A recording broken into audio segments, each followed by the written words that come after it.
बात रखें। इसको थोड़ा सा ऊंचा कर सकते हैं।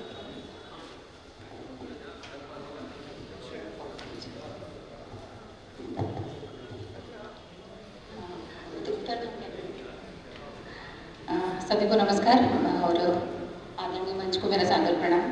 मैं डॉक्टर मीना राठौर खंडवा मध्य प्रदेश से आई हूँ। किशोर कुमार की जन्मस्थली से नाता है मेरा। और पंडित विद्यानिवास मिश्र जी की एक रचना है अमरकंटक की सालती स्मृति। इस पर मैं अपनी बात रखना चाहती हूँ। मध्य प्रदेश की जीवन रेखा मानी जाती है मां नर्मदा और अमरकंटक स्थान से यह निकलती है। उनके जन्म स्थान को लेकर मिश्र जी एक बड़ी ही सुंदर बात कहते हैं और कहते हैं कि यह बात आगे जी ने कही है। आगे जी की यह बात मन में चुभने लगी है कि कभी कभी कुछ नाम बड़े मर्म स्पर्शी होते हैं, जैसे कि यह अमरकंटक। पंडित विद्यानिवास मिश्र जी के निबंधों में लालित योजना पर जितना कुछ आज सुबह से कहा जा रहा है वह आप सभी सुन चुके हैं। मैं सीधे अपनी बात पर आती हूँ। मां नर्मदा के सौंदर्य पर अमरकंटक की सालती स्मृति और विद्यानिवास मिश्र जी ने 3 नदियों का जिक्र किया है अपने निबंधों में। एक है मां नर्मदा, दूसरी है मां बेतवा जिस पर उनका निबंध है बेतवा के तीर पर, और मां रेवा के लिए वो लिखते हैं रीवा से रेवा। मध्य प्रदेश को नदियों का मायका कहा जाता है और विद्यानिवास मिश्र जी नर्मदा नदी के ऊपर इतनी सुंदर बात कहते हैं। मैं इसके ऊपर एक कथा प्रसिद्ध है मां नर्मदा के ऊपर, जिसका जिक्र मिश्र जी ने भी किया है। मैं उसी पर अपनी बात रखूंगी कि मां नर्मदा के लिए कथा प्रचलित है कि जैसे जब भगवान शिव मेखल पर्वत पर तपस्या कर रहे थे तो उनके पसीने से एक कन्या का जन्म होता है और शिव को तपस्या में लीन देखकर वह कन्या भी उनके सम्मुख बैठकर तपस्या करने लगती है। और जब शिव की तपस्या पूर्ण होती है, उनकी आंखें खुलती हैं, तो उस कन्या को सम्मुख देखकर वो बड़े प्रसन्न होते हैं और उसे वो नर्मदा नाम देते हैं, जिसका अर्थ होता है कि सभी पापों से मुक्ति देने वाली नर्मदा। और वो उन्हें आशीर्वाद देते हैं कि जिस तरह से गंगा नदी में स्नान करने से समस्त पापों का नाश होता है, उसी तरह मां नर्मदा के सिर्फ दर्शन करने मात्र से ही व्यक्ति के सारे पापों का नाश हो जाएगा। नर्मदा जी एकमात्र ऐसी नदी है जो कि भारत की सारी नदियों से उल्टी दिशा में बहती है, पश्चिम की तरफ बहती है। तो इस पर जो कथा है कि जब चूंकि मां नर्मदा का जन्म मेखल पर्वत पर हुआ था, तो मेखल राज ने जब मां नर्मदा विवाह योग्य हुई तो उनके लिए एक योग्य वर की तलाश के लिए उन्होंने एक शर्त रखी कि जो कोई भी राजकुमार गुलदाउदी के पुष्प लेकर आएगा उसी से वो मां नर्मदा का विवाह करेंगे। चूंकि यह शर्त काफी कठिन थी, फिर भी सोनभद्र ये नद है, जैसे नर्मदा जी नदी है ऐसे सोनभद्र नद है, वो गुलदाउदी का फूल लेकर आते हैं और उनसे मां नर्मदा का विवाह तय हो जाता है। चूंकि विवाह की तैयारियां चल रही होती हैं और मां नर्मदा को इसी बीच सोनभद्र से मिलना होता है, तो वो अपनी जो एक दासी होती है उससे वो कहती हैं जोहिला है, दासी का नाम है जोहिला।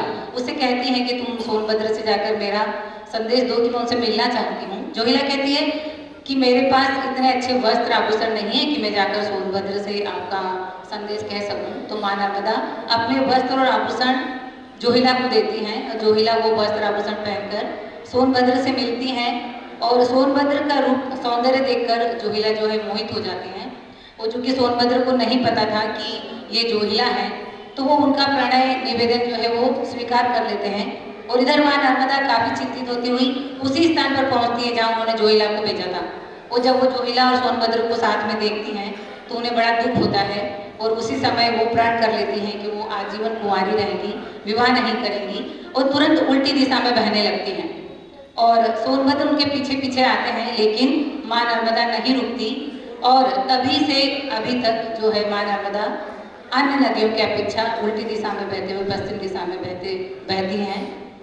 और इसी कारण मां नर्मदा को कई आशीर्वाद प्राप्त हुए हैं। उनकी मां जो नर्मदा नदी के अंदर जो शिवलिंग उत्पन्न होते हैं उनको हम बिना प्राण प्रतिष्ठा के उनकी हम पूजा करते हैं।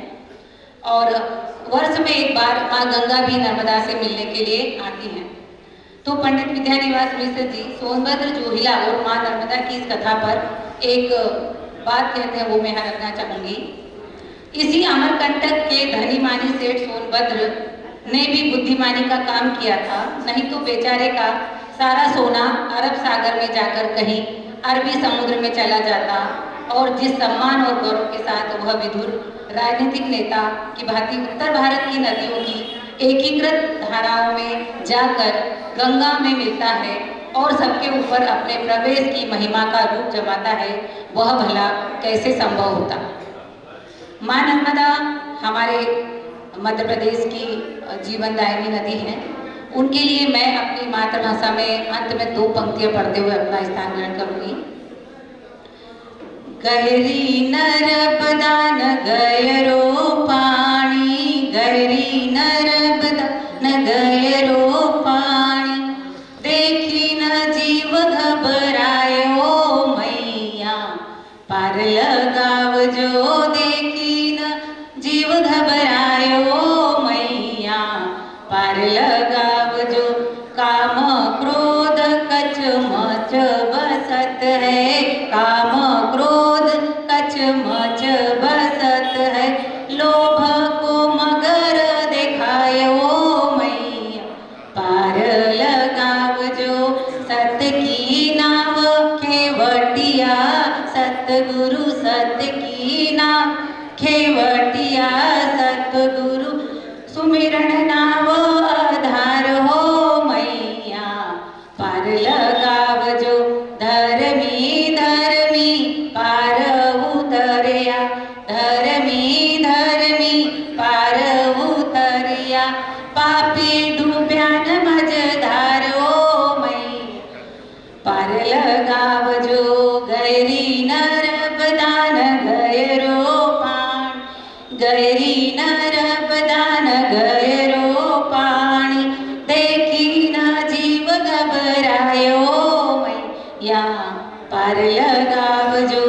धन्यवाद आप लोगों ने मुझे सुना उसके लिए।